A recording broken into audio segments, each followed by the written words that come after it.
এই মেয়েটি নিজের আসল পরিচয় লুকিয়ে রাস্তার ধারে শিক কাবাব বিক্রি করতে শুরু করে, কিন্তু প্রত্যেক রাতে কিছু দামি গাড়ি তার দোকানে আসতো। আসলে সে ছিল পৃথিবীর সবচেয়ে ধনী ব্যক্তির মেয়ে, আর তার 3 ভাই ছিল যারাও খুব প্রভাবশালী ছিল।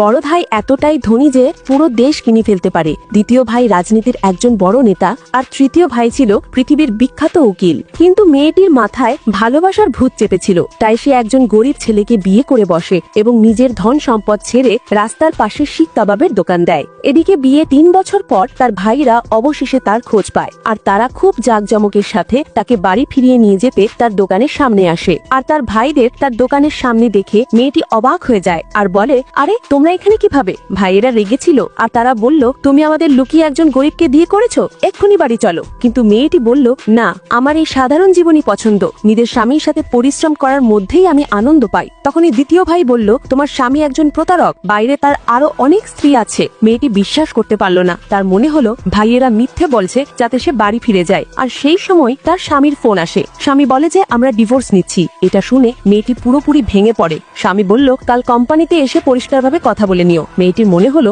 ভাইয়েরা নিশ্চয়ই তার স্বামীকে হুমকি দিয়েছে। পরের দিন সেই রেগে স্বামীর কোম্পানিতে পৌঁছায়, কিন্তু সেখানে তার সেক্রেটারি তাকে অপমান করে এবং ডিভোর্সের কাগজ তার সামনে ছুঁড়ে ফেলে দেয় এবং তারপর বলে, আমাদের বস এখন কোটিপতি হতে চলেছে, তার সামনে তোমার কোনো যোগ্যতাই নেই। মেয়েটি বলল, আমি